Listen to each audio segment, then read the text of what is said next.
basically every Thursday, we met, buying new records. He was buying trance, I'm like buying house and techno, and swing beat, R&B, anything else, anything except trance.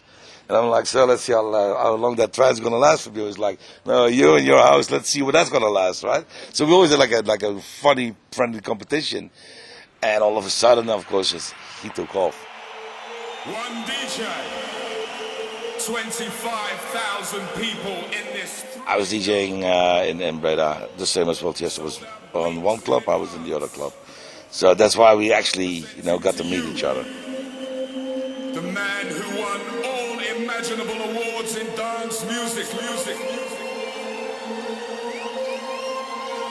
The man who sold hundreds of thousands of albums worldwide. Everything crossed our path was the right moment. You could say luck, you could say time. Sometimes you influence it a little bit.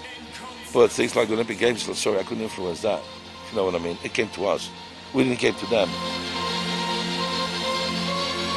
Popular from LA to Moscow. Could you ever expect Tiësto to become as big as he became when you were working with him as well? No, it was well. Once we hit the first mark, with the first Tiësto concert, which was an unexpected success for everyone. We were hitting the mark of 10,000 people. That's what we thought.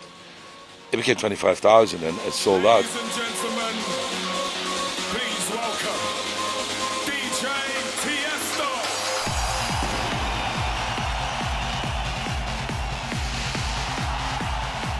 I want us to go back in time a little bit. Okay. And I want you to open this and take out what's in there and tell me what it is. A demo? My CD. Yeah, Jesus, man, that's a long time ago.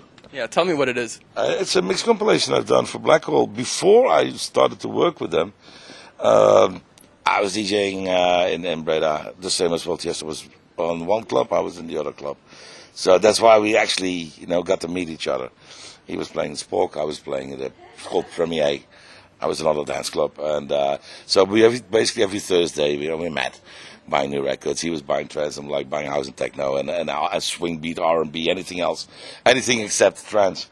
And I'm like, so let's see how long that trance is going to last for you. He's like, no, you and your house, let's see what that's going to last, right? So we always had like a funny, friendly competition. And all of a sudden, of course, he took off.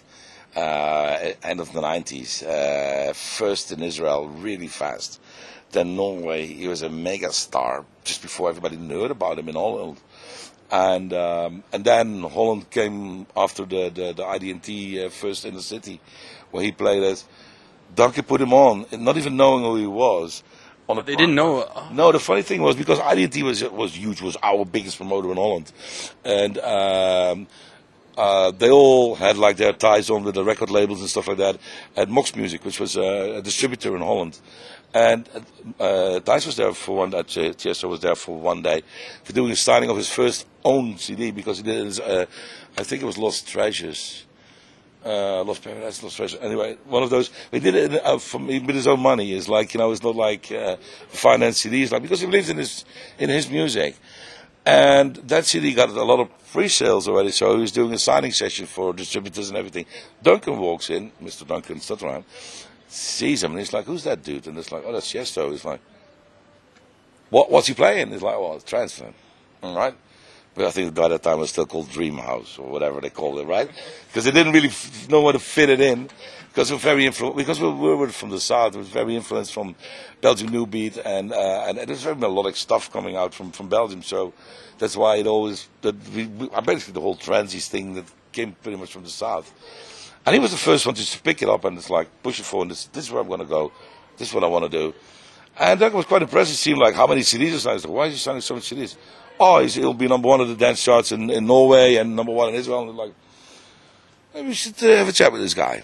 So they did. It was before my time when I booked him, and so there was a small TV program about him with all the boys from Breda, shooting in the studio and everything else. It was actually funny, but they broadcasted that a week leading up to, let's say, a road to Inner City, because Inner City was the very first big indoor event. Over 25,000 people that sold out, and it's like he was the strange DJ in the middle, because he was programmed between Carl Cox and DJ Jean, who was a super god at that time in Amsterdam, and then Tijs, but prime time. He killed it. So, and then it's like, that was, the push that he got in Holland. And from then on, it was just like, snowball effect. It became Holland. Holland became the UK. Paul Oakenfold heard about him, called him. I like your music. Tijs like, Paul Oakenfold just called me. Oh, okay. So, and it's like, they took him on board in the UK, started booking him. So he blew up in the UK. The rest is history. We will go back to that as well. So yeah, before that time, they wanted to do something different in Black Hole, and I was like always house and clubhouse. So there's a CD. It's just funny. There's like you're pretty much one of the last ones left, I think. Hard copies. I have it in my boxes somewhere. I moved houses last year, so I'm like everything I had, like I put in the boxes and put in storage. Actually, it just came back like 2 weeks ago, but I haven't been in Holland, so I will probably want to see this one. You might have to sign this for me as well. Yeah, no, absolutely. Yeah. It's a rare commodity, man. It's really cool, actually. But you mentioned you had a residency at Premiere, yeah, right? Breda, and I was one of the resident DJs for our friends did parties and called Groove Lounge, also from Breda, and we did parties in the Milky Way in Amsterdam together with Black Hole all the time, like every 2 months. It's called Wildlife. That's why the CD was called Wildlife as a compilation of, because the main room was trance and the side room was house, club, and techno, more or less. So the first one was mine. That was the CD Wildlife CD number 1. Yeah. And I think there's a few of the guys who also became residents later on in the events. They took they did CDs as well, but they become more soulful houses. It's like too soft for me, Yeah. What did you dream of when this was released? Like, did you have musical dreams? I can tell you. Well, I'd not really had like a career planning or something, because it's like I had a full-time job already for 10 years. What did you do? I've been in import export and transportation of all kinds of stuff to Eastern Europe from the early 90s till almost 2000, I think. Was it? Yeah, to 1997, 1998. I was head of operations, head of special transport, all that kind of stuff. I know everything about all the tricks in and out to get stuff into Eastern Europe, commodities, because it was a brand new economy and like nobody knew what was going on, paperwork and everything. So I've done that for over 10 years, setting it up, for a few companies.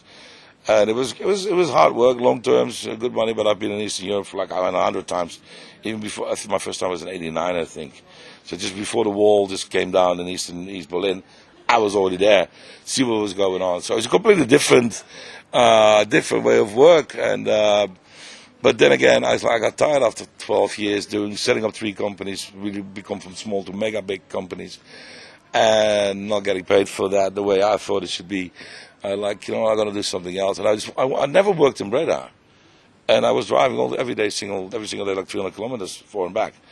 And then after 15 years, it gets out of your nose, because it's like, when you start driving with a car, 20 years ago, traffic jam was not like nothing.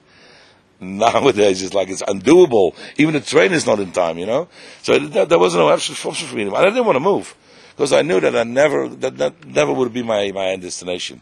Because in the weekends I was DJing, for fun. For fun, well, paid of course, but not like, with a vision of like, I gotta be big and it wasn't there yet, actually, It's like, there were a few big DJs from Holland, what we thought were big DJs, at the biggest of their career. They played on all the big parties, and it's like, oh, that's something I would like to do, But when I just like got into it, all my friends around it from Black Hole, like Montana, Fireman, all the other guys, for them it was a professional career. For me, it was like I was the only one who was like, I'll be the last one to be booked, because it's like, it's not really important whether for me. It's like, for me, it's not. I'm not doing it for the money. It was just for the, for just playing music, because I love to do that. And so that is what ended up in this CD. There's like, but when I got more into the A&Ring thing with Black Hole, I was still DJing. But when Tijs asked me to step up and take over his career, in management, I stopped DJing, because I don't think being a manager and a DJ at the same time. It might not. It doesn't work. It's my own decision. It's like I still want you to DJ. It's like, yes, I only DJ if you ask me to, and open it up before you. Yeah, because you did warm-up sets for Tiësto. I did Eastern Europe for him. I did South America, all the territories. We weren't sure of what kind of warm-up DJ we would have before him, because in Brazil, the first time we were in Brazil, the DJ before us, super nice guy. I forgot his name, but he's playing like 20 Tiësto tracks just right in front of his nose. as a warm DJ. He had his 50 minutes of fame, and we're like, what are we gonna do? He's like, he already played every song, and of course they wanted him to play, but it's like, and that's why the bigger we got, the more and more this happened.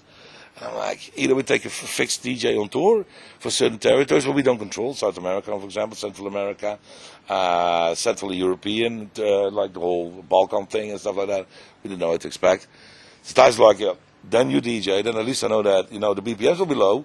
It will be completely different music than I'm playing, and I'm fine, And but in some territories, people really enjoyed what I was playing, which I tried not to, go darker, go more progressive, even go slower, like just to make sure that I don't blow the energy. At some territories it wasn't my fault. I just completely failed because they just like the whole DJ thing. So he shows up at the place and he's like, "The fuck did you do?" I'm like, "Hey, did you hear what I'm playing? Man, I'm falling asleep behind the decks." It's like, why are they so cheerful? It's like, well, this is the territory, It's like happened in Belarus. Macedonia was one of the countries, was still like untouched. Belgrade, the same thing. Croatia, a little less. Argentina, man, and Chile. Whoa! That was all I had to say. It's like I never seen anything like it. It's like for them going to a football match or going to see a DJ, same thing. Wow, this experiences, things like. In that case, you definitely need something, that. But I didn't know that they were like progressive so much. Now, you were born in 1969, right? Yes. And you started DJing when you were 14, 15. Yeah, well, actually earlier. Oh, even earlier too? Well, not professionally, but I started at school. On the when you're 11 years old, the lights out dark shuffle parties, with on school, little friends parties, until you're 12 years old, it's like what you could drink shandy, no beers, no alcohol, but that kind of stuff. So it was about 10 or 12. I was always involved in playing records or playing music. When I got into the mixing thing and more like the hip hop thing, it was like pretty early when I was 12 or 13. The whole fucking hip hop thing was like just came in a Public Enemy or all the hardcore hip hop like Schoolie D and that kind of stuff, stretching, backspinning, the whole DJ mixings and stuff like that. It was actually way before it got popular, and because at the time when I was going out, 15 or 16, in my city in Breda, the people were still like presenting records, so that you can even possibly think of like a DJ talking over records like it's a radio thing. It was normal at the time. So when I started DJing, when I was like. I was 18, I think, because you couldn't go earlier in the club, because with 18. So I started mixing records, and the owner was like, "What's happening here?" He's like, "Are you not presenting?" He's like, "No, I'm not talking." He's like, "You're not talking?" He's like, "No, dude, come on, man, just go ahead in time." He's like, have you ever been to Amsterdam? He's like, No. It's like, oh, that explains everything. It's like, go to every single club in Amsterdam. This is what's happening. He's like, so the DJ stopped talking now? Yeah, so why would I pay them? I'm like, yeah, I actually walked out of the club after a couple of years when the house music just started picking up. Yeah, because you quit actually. 1992, you quit your residency at Premiere. I got in a fight with the owner. There was actually kind of an odd situation. I never expected this to be, and it's like I've been working there for 3 years, and I was DJing, and I was pushing the house music, more than it became, because it was R&B, swing beat, that kind of stuff. I wanted to get rid of it because I didn't want to get out of the hip hop. Get more to the electronic music, like not techno, it's too hard, but like house, which I thought a bit of edgy stuff at the end, like a Plastic Boy and that kind of stuff. But it was all from Belgium because it's like Cherry Moon tracks, that kind of stuff was popping up, So people in the south, they knew all this stuff already. So I pushed that a little bit into that direction, and all of a sudden the club owner comes to me like, "Whose record was that you just played?" And I'm like, that was. He said, was it the club? Because I was buying music for the club and for myself. It's like, that's actually my track. And he's like, so he grabbed the record and he like snapped in front of my face. That record I will never want to hear anymore. And I just like, it was like 3 o'clock or something in the night, and I'm like, Poof. He's down, it's like, you know what you just did? He's like, I don't care what I just did, I don't want to hear that record anymore. First of all, that was my record. And secondly, you snap it in front of my face, you go find yourself another DJ, and I walked out and never go back in. Because I don't let anybody tell me what to do. Especially not. It's like the people just went off on the track. Just the fact that he didn't want it, but there was 2 partners, and he just decided, like, I don't want this music in the club. I left. 3 weeks later, he left. 4 weeks later, that club turned into a house temple of Breda. So it was maybe be good for something, you know. Yeah. And I'm like, I never look back at it, and it's like, maybe I just quit it, you know, and like, because I felt offended, you know. It's like every time you try something new, and it's like you have to make a step forward, you know. And the guy after me who just took over, he just started mixing as well. So it's like, I never made a complaint about him and anything, and he could play whatever he wanted. So I'm like, after that, I played a few times, years after in that club, just for fun. But I moved back to the Spock, you know, that's what just started playing as well. Because all my friends were playing there on Friday night and Saturday night, and like, I just started picking it up for fun again. Like, maybe I should do another few records. It's like, yeah, what happened to you? It's like, well, I sold most of my records, which I shouldn't have done, obviously. Because some of them are like gold, man. You can't find them anywhere. They were so limited, it's like it's acetates, you know, like, I got it from somebody who's like, well, we'll never get like, or a track was just an acetate that never saw daylight. This kind of tracks, you forget about it. You never find them again. And so I sold that everything. I tried to get a normal life. Well, 2 years, that was it. And then I'm like, I'm not into this. So I just like got back, bought a few decks, and bought some new records, started DJing. Just for fun, you know, bedroom DJing, not really intending to go anywhere. But I got soaked into it with the boys from Black Hole, because it's like everybody's playing in the Spock. And so like, I'll play with us. And it's like, why not? You know, Montano was my mate. It's like, we'll play like, he and I look like the techno chorus, pure trance guy. And as I was a bit progressive, so I'll fit him, and my house music was perfectly. So it was a good time, you know, it was a good group. Everything was like, you know, smooth and fun, and all of them were in the same agency, more or less. Because when we set up the Tiësto agency, we set up Primetime Management, and that's where we get all the other guys in as well, just for support. We've done that for a while, and then Tijs decided, like, I want to get everything out. It's like, I would just want Tiësto. We became too big, and we couldn't manage, like, and Tiësto and another 60 other DJs. So because I had to build, like, you know, a group of people around it, production masters, somebody for the radio, somebody for the flights, somebody for, at that time, starting media, let's say social media. So building a team around it, plus the record company next door, Black Hole. So it was just quite a bit of managing everything. And it was could you ever expect Tiësto to become as big as he became when you were working with him as well? No, it was well. I found out that once we hit the first mark, you know, with the first Tiësto concert in 2004, which was an unexpected success for everyone. We were hitting the mark of 10,000 people. That's what we thought. It became 25,000, and it sold out. It was the first time a DJ ever did a all-nighter in a stadium with a bit of a show element. That's why we just still were close with ID&T. And because it was their concept in the beginning, obviously. And but we all didn't believe in that it's going to be so big. When we did that 25,000 marker, plus the international press that we got from it as such a positive thing, even the UK was like writing really, really good reviews about it. And I'm like, I think we hit a new piece in anybody's career, and because DJs were just DJs and were like underrated. You know, the time Sasha was big, the time John Digby was big, Oki was big. It's like, if those guys at that time had a similar machine behind them as we built up at Tiësto, who knows how big these guys would have been. They were before us. We were after them. Not saying that Tiësto was more gifted than anybody else. He had his own sound and he had his own vision and stuff like that.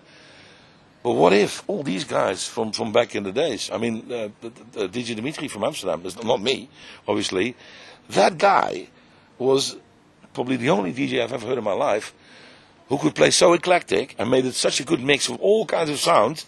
He could get away with it. He was the first Dutch DJ to be booked in, was it Twilo? Yeah, in New York, on the Tunnel, years and years ago. He was the only one who got there for a show. Otherwise, then you know, this American DJs coming to Holland. But if all those guys at that time knew that it's going to be like a corporate thing, it's going to be a complete business thing, I wonder what the world would look like. What we did basically is, when we saw the sky is the limit with Tiësto, and it became everything was what crossed our path was the right moment. You could say luck, you could say times. Sometimes you influence it a little bit, but things like the Olympic Games, sorry, I couldn't influence that. If you know what I mean. It came to us. We didn't came to them. That was a year after That's Tiësto in concert. 2004, yeah. But it was based on the fact that if we haven't done the Tiësto in concert thing, that DVD would have never gotten to the artistic director of the Olympic Games. And that guy being so progressive, he wanted to do something completely different because it was about 100 years or something like that the Olympic Games finally returned home to Greece. He was like, I'm going to make it so progressive, the whole world is going to be shocked. He wanted to do like full body nudity and stuff like that. And of course, you can't do it because of all the Islamic countries being involved in there as well. But the guy has such progressive ideas. He loved what we did. And he's like, I want to work with DJs. And then the whole Athens Olympic Committee, like, man, we had like a contract was like this big, you know, and it's like everything the last bit had to be, how do you say this, executed, and we still had never a guarantee that even until the moment we walked into the stadium, actually until the moment we hit the first record, they still could have pulled it back. So we built everything around it. We built music, we made music, everything according to their wishes, unpaid, obviously, and because it was just there was no budget for that. Because the first time with a DJ, they're like, yeah, who's the DJ? What's important? Well, they found out afterwards, obviously. We had to do like all the music. It was the same tempo, no breaks, no vocals, just not to make sure that you cannot offend anybody. You know, because it's 202 countries at the same time, similar looking into your performance. So it has to be something that anybody could unify with. And it was a bit of like a march tempo, 137 BPM, I think it was, 136. Straight flat for 90 minutes. That's what we had to do. Actually, it was 90 minutes. Turned into 2 hours because everybody was slow. That was the idea behind it. If for some reason the ATHOC decided on the day or on the fly that they didn't like it, they were allowed to switch over to any kind of CD that they wanted. Not even our music, any kind of CD. We have a bit of the NDA signed, so we couldn't go out with it until Björk started talking to the crowd, to the press the day before. That she was doing actually the opening, then we're like, okay, revoke this NDA, we're going to go out ourselves as well. That's why we missed a bit of promotion or PRing, but it all made it well after the opening of the Olympic Games. You mentioned the word machinery. Yeah, that's how I call it, a machine, yeah. Yeah, I'm just thinking that Tiësto on the right spot. I started first. Of course, after a very short time, I had an assistant just for the paperwork. I did the bookings. And I worked together with Tijs' accountant and best friend. So we had like actually a 3-unit. It was Arnie from Blackhole. It was me on the bookings, and it was Wilfried on the business management part of. So it was actually the three of us. That's how we started in 2002, 3. And from 3, we worked out till 10 people. Because it got bigger and bigger. I was the oldest one, obviously, at place. And it's like a pyramid thing. It's like I was on the top, and the bookings come in, and the book come in through me, and it goes to the production manager, but it also goes to the tour manager. It goes to the traffic manager. It goes to the radio station because the date needs to be announced, and everything. Blah blah blah. So it all was like it's a mosaic that you put together. If you have the right people, it's like you need 3 words for anybody to understand it. But it's like at the same time when you're managing his career, you're also managing an office with people, you know, and like make sure that is happening there. It's like you still have people. It's not like I got like 12 copies of myself. It's like, well, I wish not. But you know, it's like everybody had his own responsibility of being. Especially that came when that was set up. We were able to do that world tour in 2006, 7, and a little bit of 8.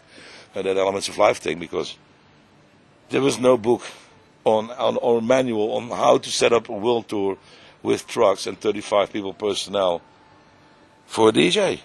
And nobody ever done it. Obviously, you know, after that, Armin came, well, you know, and other DJs tried to do this. But like the whole thing, the whole setup, there's been an organization that didn't let me sleep for months. What's the driving force of the pyramid, of the whole Tiësto machinery? Yeah, well, obviously, it ain't me. Because it came to me, and everything else is like I just distributed it to the rest, and all of a sudden everything. Later on, that they already know, like, okay, the email goes out, the booking is confirmed, everybody already involved. It's more like repetitive clients anyway, so everybody knows each other. So it's like, new production, new year, new system. I go to Bach, I go to Disco, go to that. It's not just. It was just a team. It was not just me. It was a team who did it. But I did select most of the guys that I worked with. What can you tell me about the musical machinery? That was actually not so much. It was Tijs, obviously with an engineer, and while he was on tour, me or Tijs, I was always involved in what came out until Kaleidoscope. Everything else before I was involved, and Arnie from Black Hole was involved. What does involved mean for you guys? Just helping out, guidelining things. Make sure that all the masters are in time, contracts are signed, etc., etc. So it's like everything what you do to make a track complete, because it's usually 9 out of 10 times was collaboration with a vocalist or whatever it was, video clips. Everything the whole range of things needs to be in time. That's for the record company. That's for me to do. Make sure that the track goes to the mastering. Make sure the master is correct the way that I want it. Have Tijs approve it and stuff, because we're on tour all the time. We're not that much in the office. I've been in the peak years. I've been away like 300 days a year.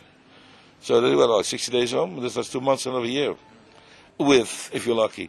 So it's like everybody had his bits and bobs, and it's like I found people that are interested to collaborate with, and Tijs asked me to set up collaboration with those people. Make the negotiations and percentages, that kind of stuff, and Arnie fixed the contracts. So it was more like a bit of a teamwork, It was only me, Tijs, and Arnie basically involved in the music, and his engineer. But it's like, his engineer was like, even when he was not there and I was not touring, I tried to, not to be sitting in the studio with him because it's bullshit, but I tried to help him, like when he was in a remix and he got stuck into like, what do you think about this break? Is that good enough? That's not like, I've engineered stuff as well for Tijs through the phone. Like, let me hear this like this, without that. I'll just send me bits and bobs. Tijs is too busy, because being on tour and making music is just hard. But he had to do it, It's like there was no excuse. Just like I said, the example, the Greek CD, from the At the Parade of the Athletes, we had half of that CD has been engineered on the road because we didn't have time, and there was a deadline for it. But we made it. It's like we sent the ideas and the frameworks, and like we wanted to sound like this, wanted to sound more like this, but not like this. But an idea of a setup of a track more or less like that. Not copycatting us anything, because never it was copycatted. It's like when it came out of the studio, and then every time when Tijs got home after the touring, it was like I got to be in the studio for the next couple of days, just to put the Tiësto sauce on it. Because the pre-mix, let's say, is like what it was. It's horrible. And I'm like, are you sure you can make a hit out of it? I'll get back to you. And this is how most of the tracks have been done, because it's like they were 80% finished, but they missed that 20%, that Tiësto flavor, dance floor flavor. What made a track good or bad? I'm not saying that the production or the setup of the production was bad. It was good. Sound was perfect. But it was just usually something missing, a hook line, and just the right break on the right moment. That's the DJ part that an engineer doesn't get it, because he's not out there. Yeah. They're studio based, they produce on how to say that, on specific protocols. Like, okay, this is how a record should be made, like with the bridges and everything. Yes, but sometimes you have to do something different in order to make it funny, And sometimes tracks surprise us as well. Who became big hits, and we're like, really? Traffic, one of them, it's like, we did it for fun. It was a B-side. I've engineered that whole thing from A to Z. It's like, I called Sean Deason, and can I buy the sample? Can I take a sample from you, and I'll pay you for it? And I cleanly did the publishing together with our publisher. It's like, can I have the publishing? Well, yeah. The guy finds, you keep the original rights. For us, it's just a B-side track. We want to make something for the show. That was the second Tiësto concert show, and Tijs played that track, and the people went nuts. And it was the days afterwards on the blogs, well, not even blogs. Was it forums at that time? Yeah, there's not. They call it blogs, whatever. I don't know what we call it. Like, people were going on about that track. What is that? What is that? Because it was a completely non-trance track. It was a pure techno thing, very melodic and very much, pushed up. But it was a techno track, psycho fuck, nobody ever heard of it. And then it's like, no, because the original did, I think 1,000 copies or something like that, or less, And so Sean made some really good money from us as well on this one, because he could repress and everything. So all this old shit went up, and they tried to milk it as much. But I let him, It's like I've done my share. Everything was legal. I never ripped anybody off on this one. It's just like, it wasn't meant to be a big track. It was meant to be a B-side.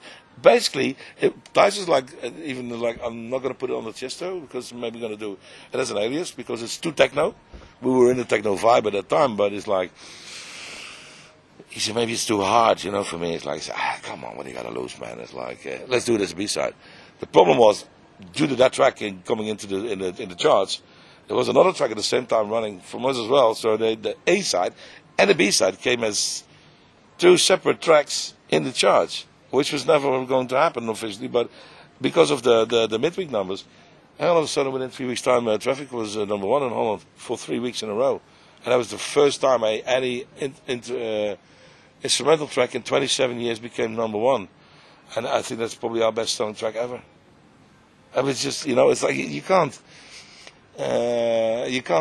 predict what a track will do, Adagio, Tijs did the remix, obviously he became huge. Ferry did the remix before him, was huge. It's an everlasting track. It's an old-timer, It's like in 20 years' time people can still play it. Traffic, I don't know if that's going to be like an evergreen, Some tracks they stay, some tracks are like 6 Flight 643. Also one of those tracks. A very underground track. It's not a trance track, but it made him big. You know what I mean?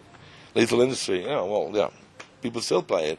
It's timeless music, and it's like, it's not those kind of. I miss that in the music. It's like these, not because it's Tijs or anybody else. I just miss those kind of tracks. In general, it's like tracks you can still put on 10 years and like, oh fuck, man, this was a hit. And it's like most of the big tunes that I know of, became a big tune unwanted. Ferry Costa, System F, Out of the Blue. That was his biggest track. It was a B1, I think. Oh, really? It wasn't even Ferry Costa. It was System F. Yeah. Marco V, Southside Spinners. It was probably his biggest, probably bigger than God or whatever, on sales and everything.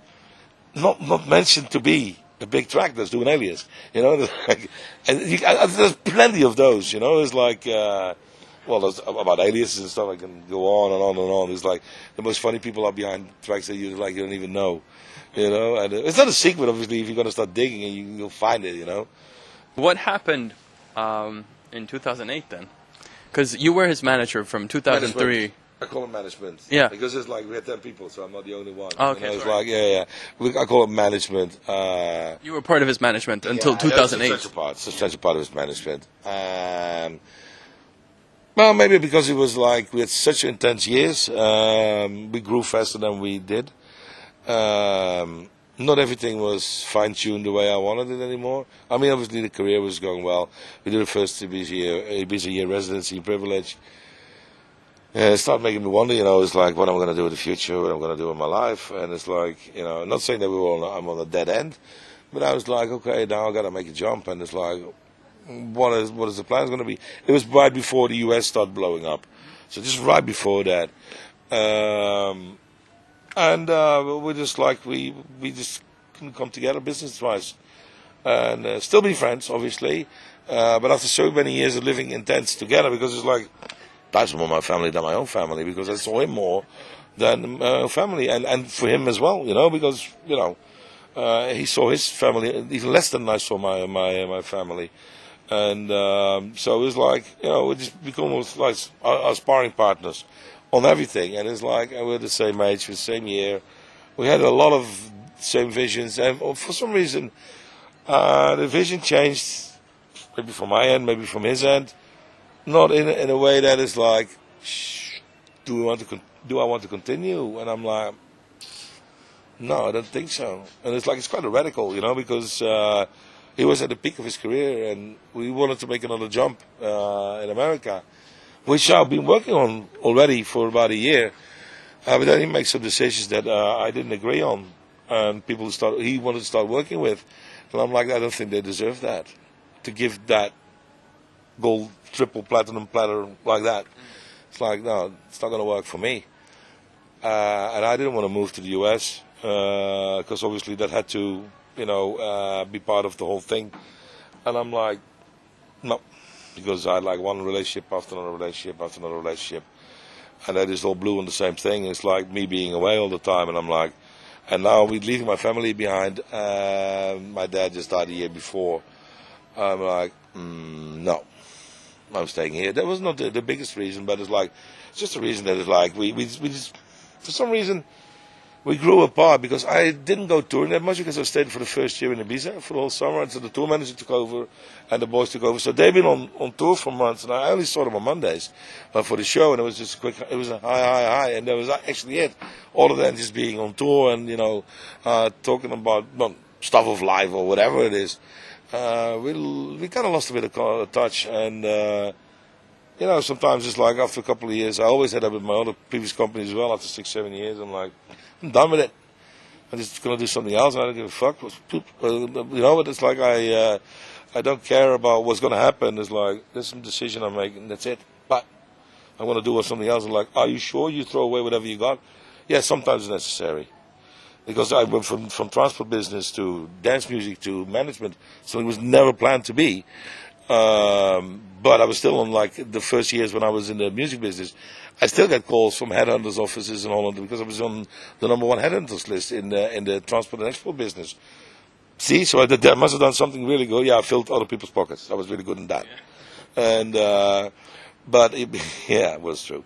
And so I decided it was my decision just to quit, and not having a plan was not exactly what my plan was, but it's like I was in touch with Robert Rivera for a while. We became friends in Ibiza the year before.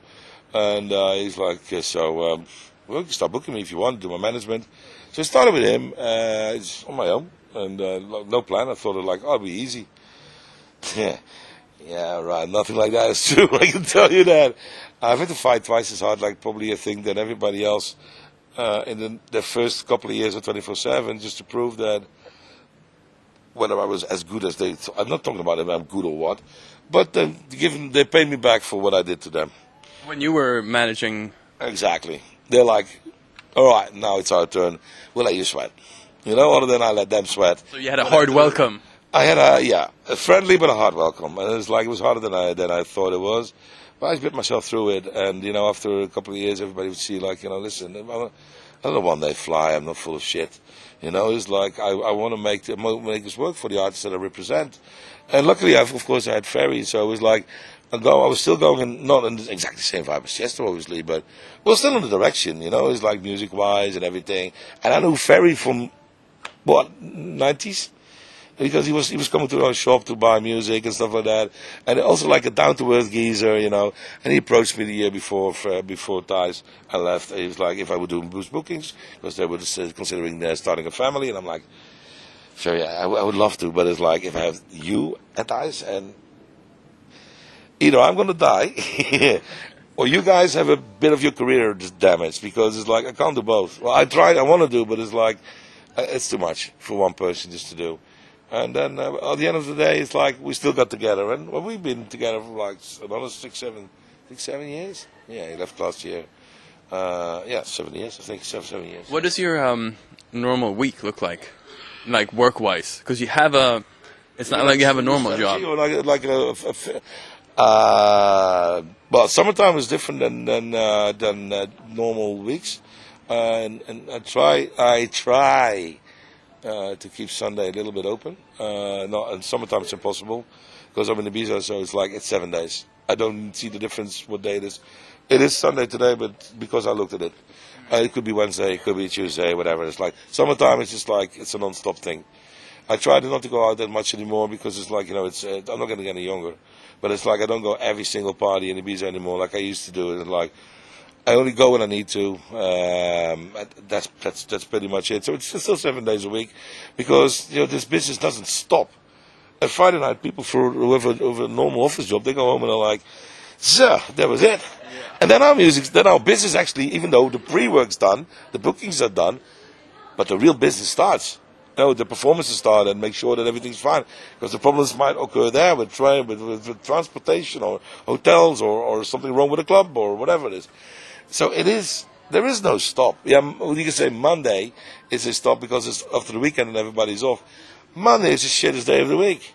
Because all the stuff that wasn't even finished or couldn't be solved on the weekends, whatever, because they just didn't reach the tour manager or the travel agent or whatever.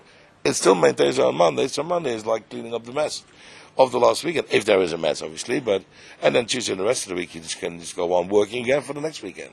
What's the biggest mistake you've made in your career? That's a good question. Misjudgment or mistake? I don't see it as a mistake, but it can turn into a mistake. Trusting people too much. And I still do that. I don't want to give in on that.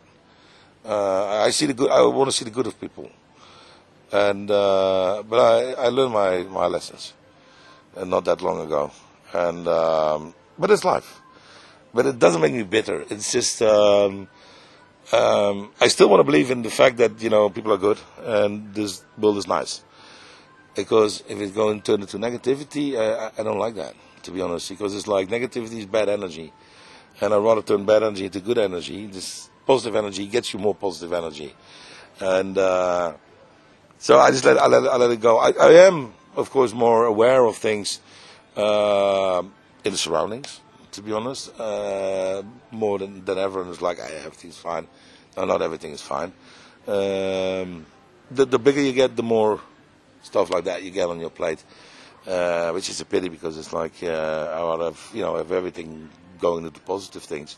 But sometimes you have to bite the bullet, and but I bite the bullet, but not in the sour face. I'm not how do you say this? Out of revenge. I'm not. Revenge will come. Revenge will be sweet. Like karma, or karma's a bitch. Yes, yeah, and I already had like multiple examples that it was. Not because it's me or whatever. It's like, but people leaving for the wrong reasons or whatever. It's like, guys, make sure. I even warn them. It's like, I'm not angry that you're leaving or whatever. I mean, people come, people go. It's just how it works. And I'm not angry on that. It's like, I only warn them sometimes. Like, maybe you should not do this. And not because you have to be with me or whatever. It's like, but be careful. Be careful what your next step is. Because if you make a wrong decision, it really seriously damages your career.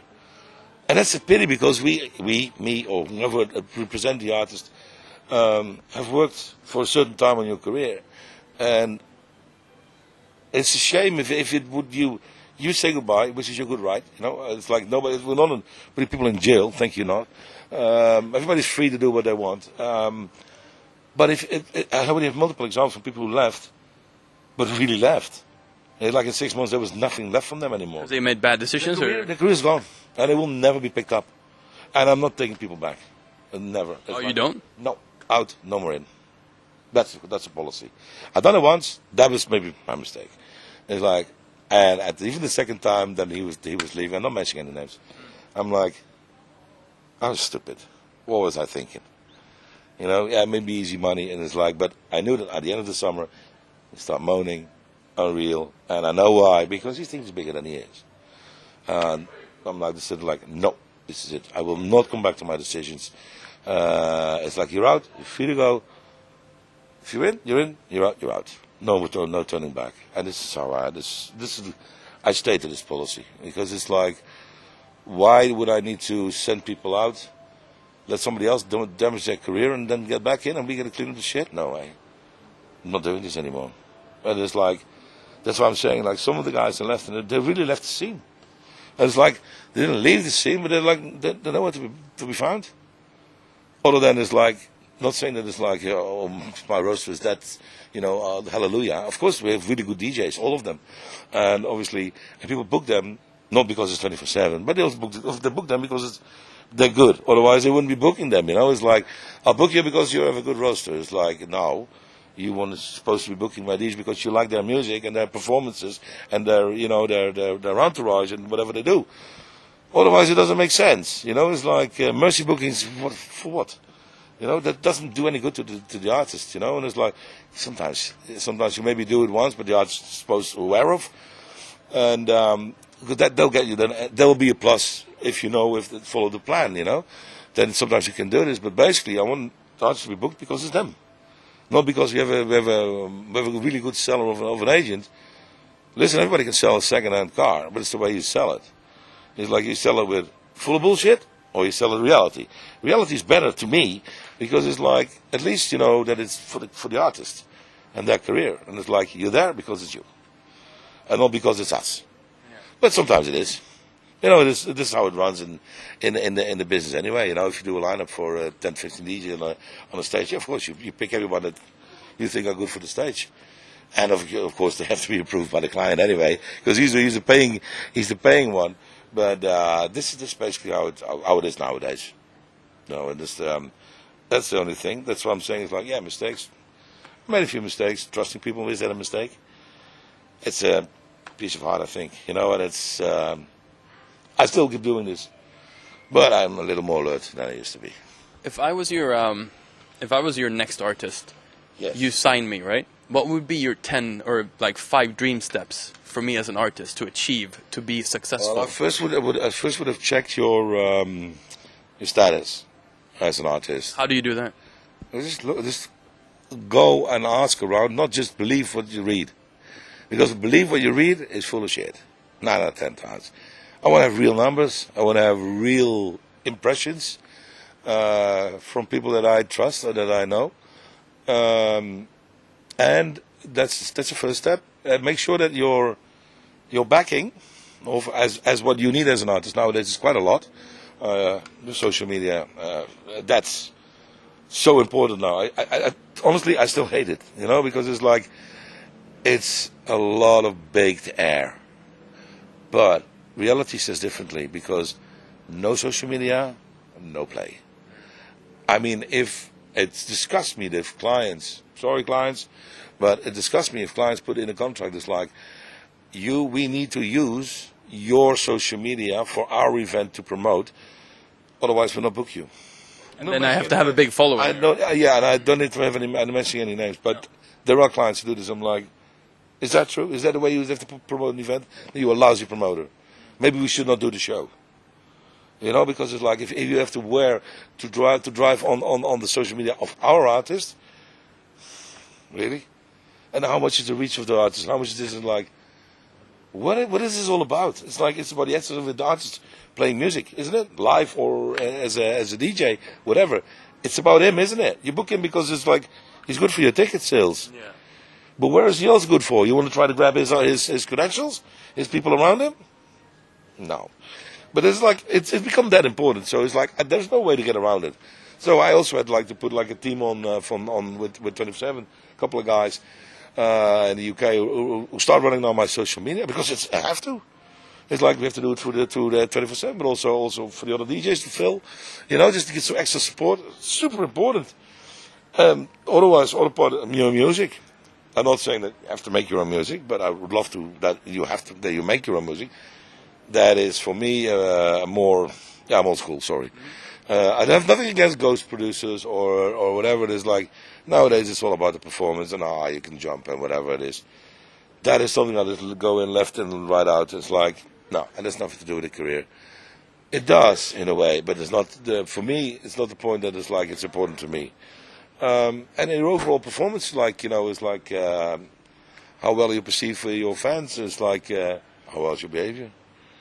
And it's also it's a minority, but it's like not everybody's the same, But it's like I try to get as much people around it in 24/7, and everything. Try to create a bit of a family feeling, like everybody goes along. It's hard, obviously, because everybody has a different career. Go along left and right with each other, and go make music and stuff like that.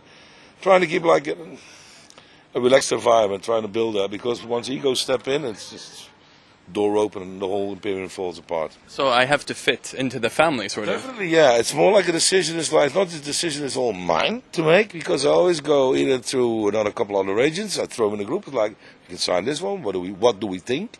Because I need to assign it to an agent. I need to assign it to an agent too as well. First of all, I need to know which one is availability, and second one, I need to make sure that that's the right agent for you to work on your career. Because if I put the wrong person on you, it's like it can damage your career. I'm not saying that I'm not booking anymore, but I don't have that much time to do bookings anymore, because it's like it became too big, and so that must, and it has to be fit then between you and the agent, because if you're like he's an asshole or whatever, it's like I cannot work with him, or never pick up his phone or otherwise, and it's like if there's tension, then at the end is already there. I can maybe stretch it a couple of months, but then it's like they're gonna be like, nah, thank you, it's not gonna work. So it's just like. It's a big factor, to put your new artist into a new group, not a new group, but to quite a big group and make sure that they get the attention, and And sometimes the problem with the agents a little bit is, lately what I discovered is that they say they have time, but in fact they don't. So I go on making a decision based on the fact that they have time. So I need to be sure that they have time.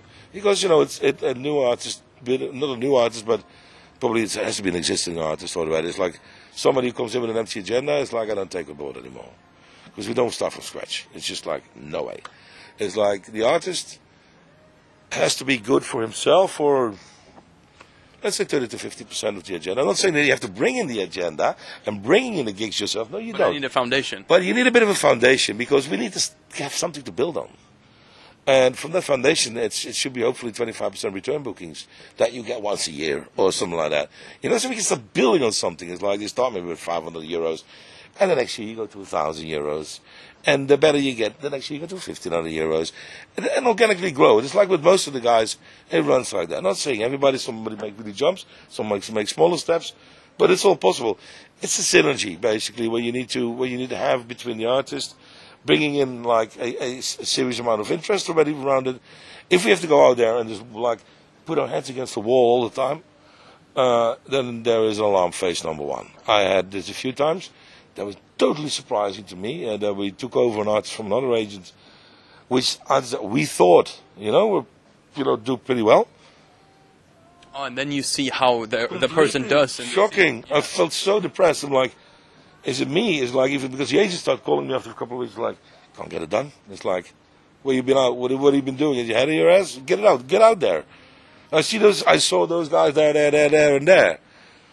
And he's like, no reply. And like, what do you mean no reply? We have, 350 clients. No reply? He's like, no reply. All right, I'll do a round. So because I need to see if it's true, And then once or twice, I really came back from like, I don't believe this.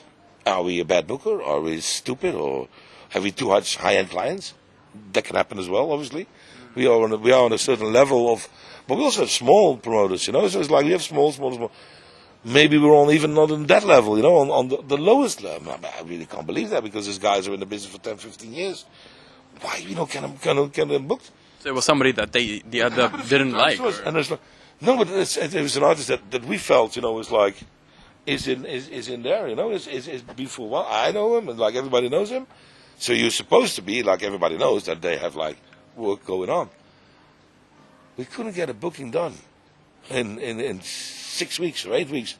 Really completely depressed me, and like, what am I doing wrong here? It was like, or are we offering them too high? I don't really thought that was too much money, to be honest. But it's like, apparently there was another lower level of clients, or they just sold themselves higher to us. That's also an idea. Like, yeah, we expect this, and finding out like a year later when they go back to the other agent that they would did half fee or even less. It's like maybe that was the wrong moment to change or something like that. But sometimes it's like it's misjudgment. What I think is like that we think that DJs are popular or have potential to grow big.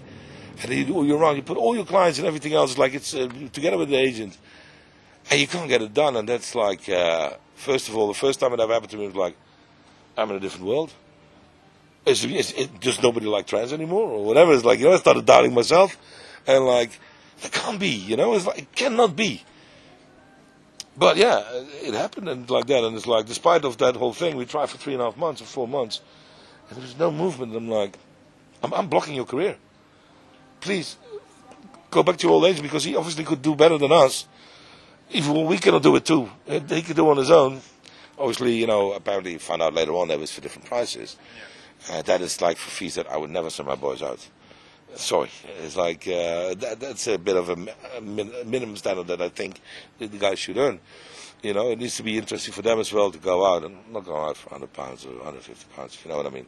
But is this selling trance? Is it similar to your import-export background? In a way, it is a commercial. It's a commercial. I can sell baked air if I need to. Yeah, I sold projects where were not even developed. I'm not mentioning any names, but I did. And unfortunately, that project never got really developed as good as I thought it would be. Otherwise, it would have made double money.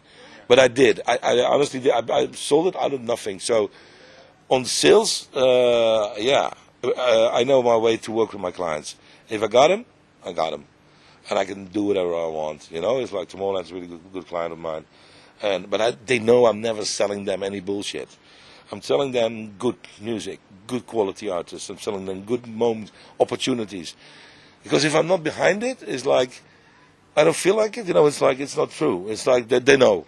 You know, and it's like, but listen, even though they might have their doubts, you know, and it's like, listen, this guy, you take him now. You're lucky because you know you have a good fee. Because next year I'm going to charge you double for it because he's going to go boom.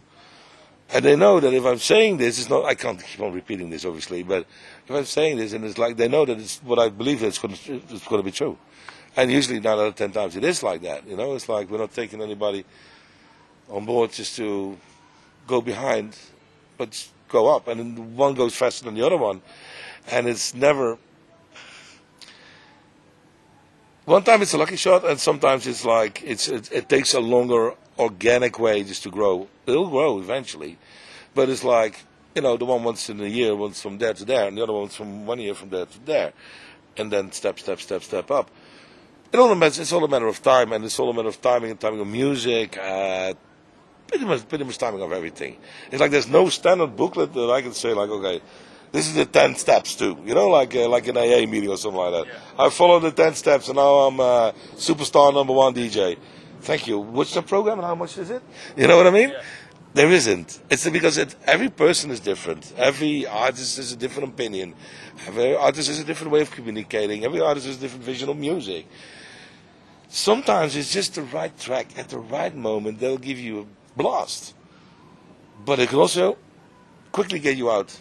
You know, if there is no follow-up, nothing behind it or something like that, the lucky shots that people had in the last 10 years, not the last 10 years, like before that, let's say till 2007, 8, maximum. Those lucky shots, they're still floating on them. Anything now? It's not that much anymore. You know, it's like, it's EDM, only that part of the music, you know, that still is like not happening, but it's like, they still book the same DJ because it's like there's nobody new DJs coming in, and the sound is dying. You know, it's like people in America just get bored of the music anyway. That's why you can see Vegas is already tumbling. You know, like they don't know what to do music-wise. Are we going to go back to R&B?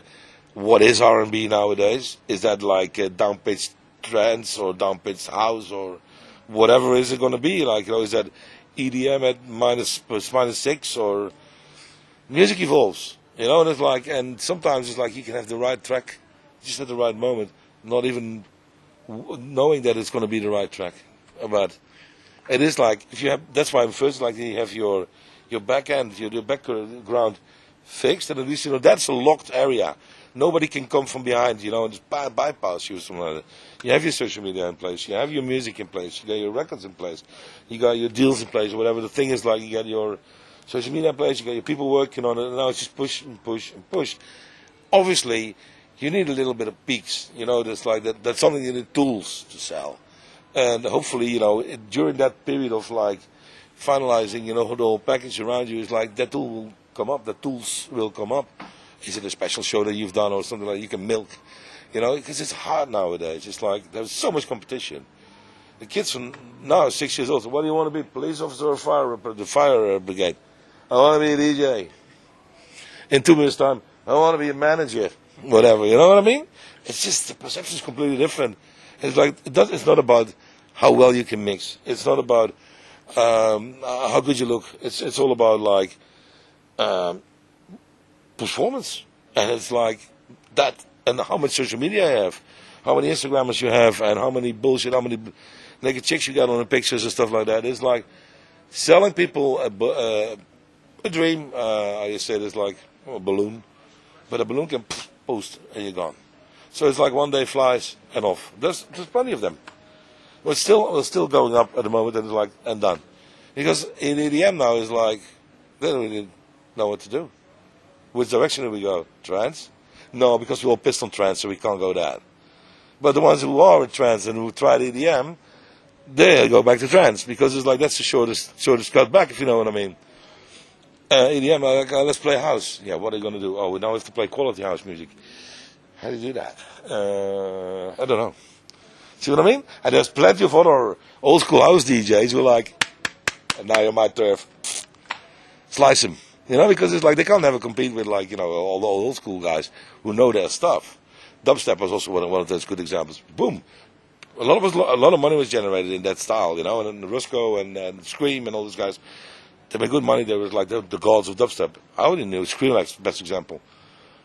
Best example of a style manipulated and developed by just a few people who really had a good vision, obviously, because the one who's behind Skrillex, you know, has behind Britney Spears, Jason Timberlake, and he knows exactly what he's doing.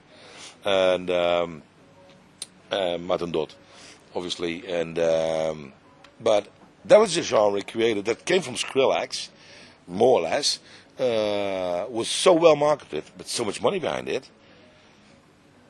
You can't organically do this. You know what I mean? It's like if you have to put something on the market, here it is. I'll put $1 million on it or $2 million on marketing campaign, and bam, we get a bunch of initiators. You know, all the cool people, and we have Skrillex to cut off half his hair and have nice glasses and stuff like that. Music-wise, it's like after 20 minutes you run away screaming because it's like not for me. But for the kids, that was the outlet, the rebellish part of, let's say, the rock and roll and the dance. So they all went on that. That's why they made so much money, milked them. But after 2 years, the kids are like, I'm 20 years old. I don't want to be jumping like on a rooftop anymore. Like I want something else. So they got start looking for something else. EDM just took a short while. They got bored of it because it all sounds the same. And now they got to look for whatever. It's like techno. That sounds good. Trance. Let's try this. You know. So it's like, what are you gonna get now? Like it's more like a bit organically mixed styles. And all of a sudden, like techno guys, like, ooh, trance is hot. Trance has never been hot for techno. Adam Beyer always played electronic, melodic music. George Vaughan, master of melodic techno music. Nina Kravitz, she's playing all the old Cherry Moon tracks. Why? Because it fits in her set. And she likes that. And she doesn't give a fuck, and she still keeps on playing it. And more people are like, yeah, trance and techno are merging now. It's like, well, that'll be great, because I got a techno issue as well. But it's like, honestly, no. I mean, melodies are melodies. Trance is trance. Techno is techno. The connection between those styles is pretty close because it's tempo and stuff like that. But techno purists will never go to trance energy, or vice versa. Maybe yes, but otherwise no. Oh, I don't know, the trance party. I don't know who the fuck do I think I am? You know what I mean? Yeah. It's a dirty word. Been for a couple of years, and I'm like, why is it? Why all of a sudden, from the biggest genre ever, because that's what trance is in a way. You know, even though it started out as house music. The first Chicago house tracks, because that was 1986. You know, so there was no trance. And we grew from dream house into trance. But the longest peaking music style is trance. It became anything became as big as trance. Because house music, however they tried, with the Swedish House Mafia, it was kind of big. But compared to that, it never, because there was only a few artists, it never became as big as the Suchas, as the Digweed, and even the Judge Jules, whatever. It's like the Global Underground experience, Darren Emerson, whatever the fuck it is. That level is on since the early 90s. So there's 10, 20, almost 30 years. Which other genre is almost 30 years speaking? And the last couple of years, yes, we have to bite the bullet occasionally. Because trance is for old people. Yeah, we're getting older. Yeah, sorry. We need to reach the new generation because to them it's new, and luckily you see this happening in Holland, in the UK, in the States. It's organically growing. Like the Dream State is a good example. They put an effort in trance. Out of all the projects that, for example, Insomniac does, there's only one project that has gone as fast and as big, apart from EDC, but that's a festival, so it's something different. But Dream State is like it's an offspring. It's a completely trance-based and orientated mini festival, I would say, you know, and it goes off. So, which means it's like there's movement. Hopefully, there's movement that will never get us up probably to the same level as it used to be, but will give us more room. That if trance gets back on the main stage, for example, on festivals, it'll go quicker than we think, because it's energy. Trance is happy vibes. It's energy. Everybody can identify with it. Basically, it's melodies. What's wrong with melodies? Whether they're called trance now or melodic techno. It's pretty much the same thing, you know. And this is what I'm saying, or tech trance or whatever. It's like melodies, tempo, beats. I mean, come on. Unless you really like your dubstep and or that, then you're too far away from this. But it's like it's a unifying kind of music. Everybody's like, yeah, it's going to make a comeback. It's never been away. We only went from the main stage to the side stage, and we still do people, and we still do undergroundly 30,000 people on the State of Trance with Armin or something like that on the big ones in Holland. So there is still a market for it. The only thing is like the crowd is getting older. Because they don't go out like 2 times a week anymore. They go out once every month or once every 2 months. And where are they going to go? To a nice techno trance festival or techno or whatever it's like. They know their music because they don't want to go to an EDM party. They're like, oh God, man, I can't stand it because they're like from the same age, for example, like I am, you know, from the 60s and 70s. Like we grew up with dance music on the radio, so we have our prejudice on what is going on. I would never go to like an EDM party, it's not even with a stick.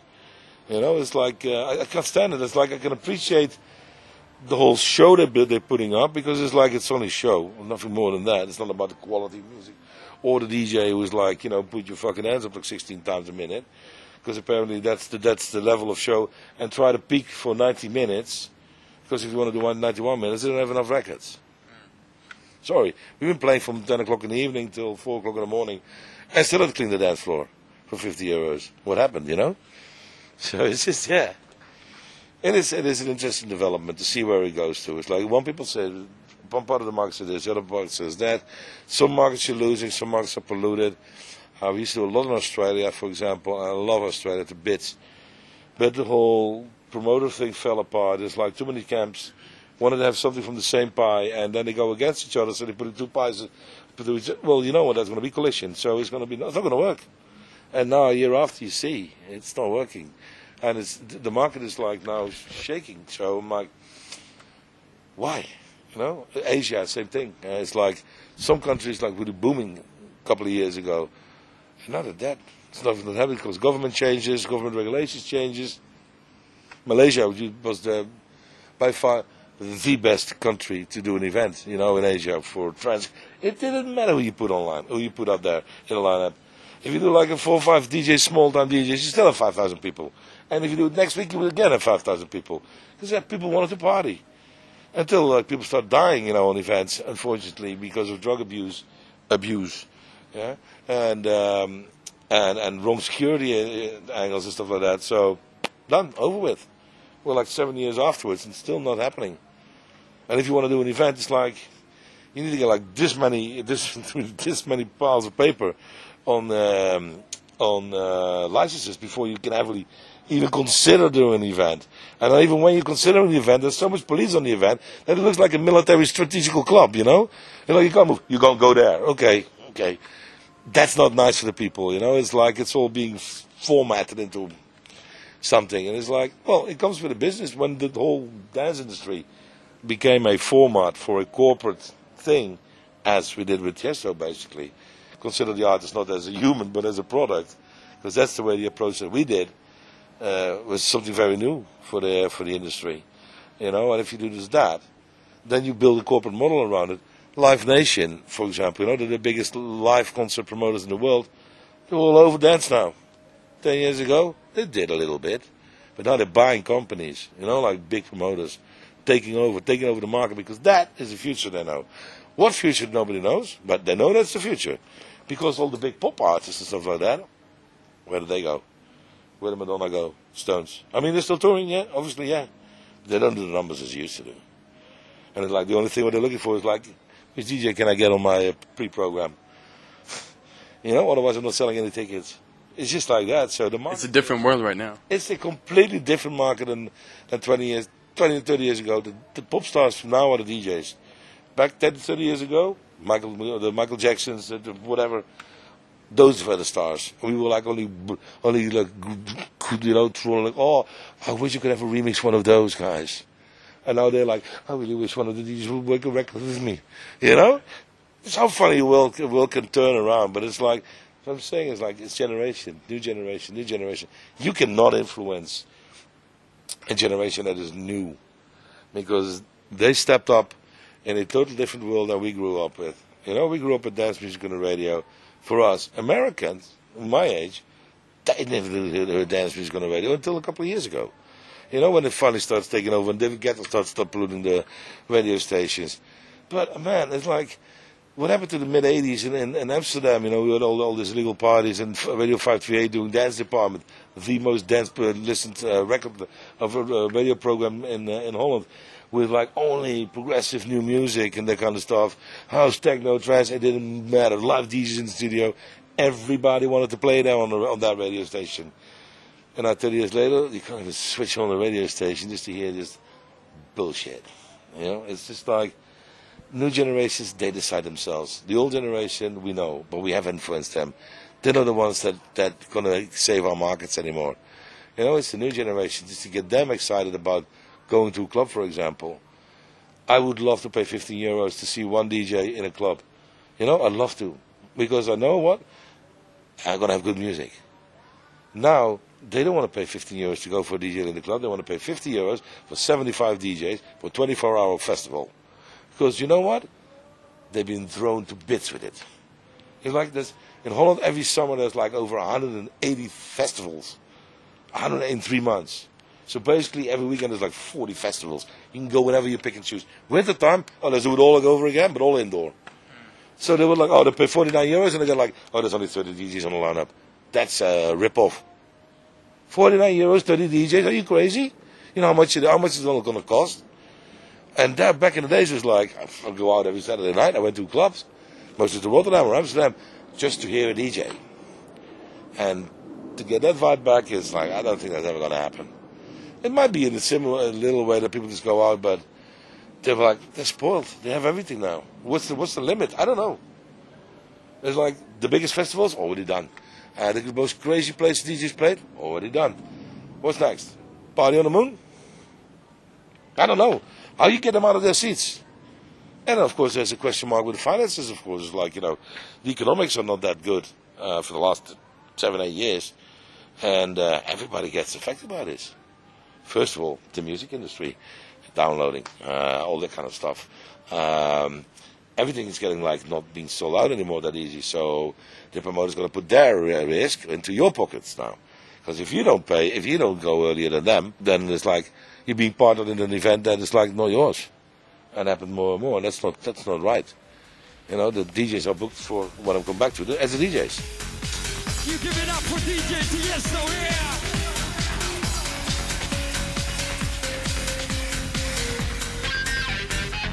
If only for a day.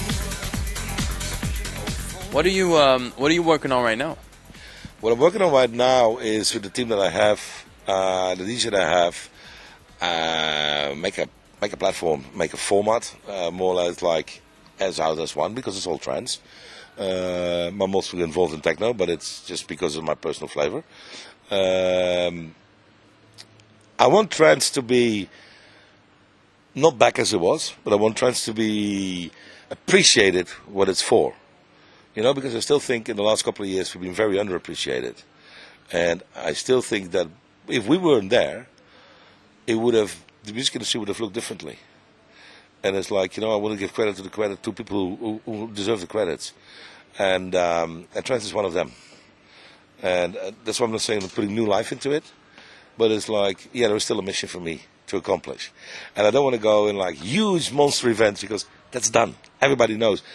Whenever State of Trance is the biggest trance event that I know of, has been done. Big chapeau to the guy who did it, you know. Very appreciated for Armin for what he's contributed to the scene. He stayed true to his music. Even when everybody else would go to EDM or whatever, it's like he stayed true to his music. And that's what we're doing as well. It's like, and I think the ones who are fighting the longest, you know, even though playing the underdog for the last couple of years, it's time for us to just get some appreciation back, you know. And it's like, and appreciation back, you're not saying the word like you like you know, tap on the shoulder, but appreciating the music, you know, like people starting listening to other things, and that's what's being served by the radio stations. There's more than that, and I think that is something that is like, I feel that is my mission, just to create, you know. It's like just to make that happen. At least try whatever I can to make it happen, and don't give up. You know, that's my goal for the next couple of years. And how we're going to reach this, I don't know. I'll just try to find out anything that I can find in my sort of creative brain, so to say. I will keep on going till till the last days on the earth, for example. No, because I believe in it, and it's like if it has been in the top for such a long time, and now it's being like a second layer, there is a way for us to go back in and reach the new kids, reach the new crowds, and just educating the people. Because there is good music. There's a lot of bad music, but there's a lot of good music there as well. I think it's one of my missions is to bring it to the world, show it to the world. That's why we have a selective group of artists that are really good. They're younger, they're a little older. It's a nice mixture of age because, the older ones, they have more, the experience. It's more or less they can share with the younger ones. And the younger ones have the eager, the wild dogs, just to grab on everything that they can, which is good. It's positiveness, like getting into. Eventually, it's music. It's music music should make people happy. It should make people dance. It's not all about the money. It's about the whole perspective thing. It's like you go out, you have a good time, good music, good DJs. Yes, everybody gets paid, hopefully, and that's it.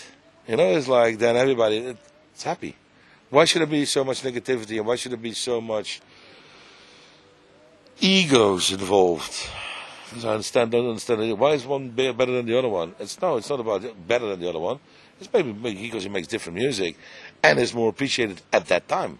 It will always be like that. There's no pop star who's exactly the same as the other one. Madonna's never been the same as Michael Jackson, or the Rolling Stones have never been the same like him. Different crowd, older crowd, the Beatles. They reach people like my granddad and that music's still being played. It would be great if our music from this time that we've been making will be played in the next 40 years. That'll be a good mission, I would think. Cool. Thank you so much. All right. Well, thank you for your time. Thank you for your time. Laat jezelf horen zoals je je nog niet hebt laten horen, Arnhem. What's up, Arnhem?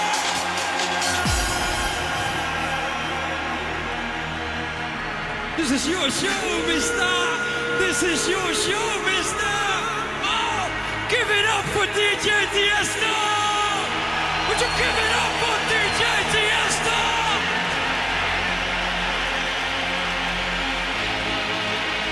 So tell me where you are, 'cause it's right here.